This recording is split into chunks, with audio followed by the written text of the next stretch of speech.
Despite the United States' efforts to return to its policy of neutrality in the years following the end of the Second World War, a new wave of tensions began to surface in the mid-1950s, and it soon became clear that conflict was inevitable. The Soviet sphere of influence had been contained to an extent by Truman's policies, but Soviet ideology and technology continued to strengthen during the middle of the 20th century. Fearing a challenge to its relatively new status as a global power, the United States government sought to beat the Soviets to become the leaders in exploration of outer space in a series of competitions known collectively as the space race. During the 10-year period, the United States developed an obsession with math and science in school curriculum that would ensure that future generations would help the United States to defend its status as a major world power. Community resident Steve Crabill recalls his experience from the space race from when he was a child. I remember it mostly as a competition. Once the Soviets sent Sputnik up, people in the U.S. panicked and began furiously trying to catch up. The biggest deal, though, was when John Glenn became the first person to circle the Earth. It was in 1962, I think. I was in the first grade and remember a TV being brought into class so we could watch, which was a rare event. The only other time I remember that happening was when JFK was shot. Anyway, it's hard to understand today how big a deal John Glenn was. In the early 60s, he was a sort of national hero that is almost impossible to comprehend these days.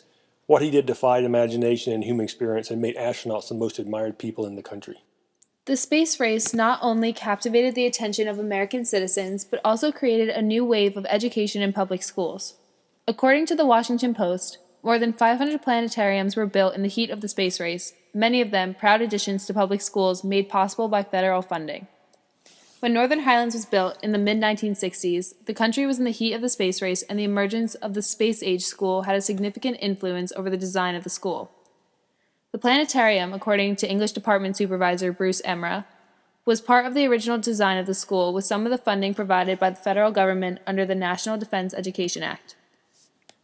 Since its creation in the 1960s, the planetarium has undergone significant changes. Most recently, in 2007, the school sought $150,000 worth of upgrades to the 60-year planetarium, according to the Bergen Record. As of 2013, the planetarium accommodates 62 guests and features an Evans and Sutherland Digistar 3 projecting system that allows for 3D color projection. The school pays approximately $6,000 each year to maintain its current level of programs for the planetarium. According to the Northern Highlands website, the mission of the Highlands Planetarium is to create and present enlightened experiences that inspire wonder in learning about space and science, a purpose that is reflective of the attitudes towards the development of math and science programs during the space race. Historian Walter A. McDougall wrote that no event since Pearl Harbor set off such repercussions in public life as did the launching of Sputnik in 1957, which led to massive increases in funding for science, math, and engineering programs. But planetariums were not the only effect of the space race tensions. Peggy Kidwell, a curator at the Smithsonian Institution's National Museum of American History, said that the 1960s-era language labs, headphones and microphones, were a direct result of Sputnik. The push for foreign languages in public schools exemplifies the emergence of a more global society and the need for students to communicate in the developing world. Today, the language lab at Northern Highlands, which was also built in the 1960s, is still used for the same purpose as it was when it was created over 50 years ago, implying that while the space race may have ended half a century ago, its effects are still being felt within the community.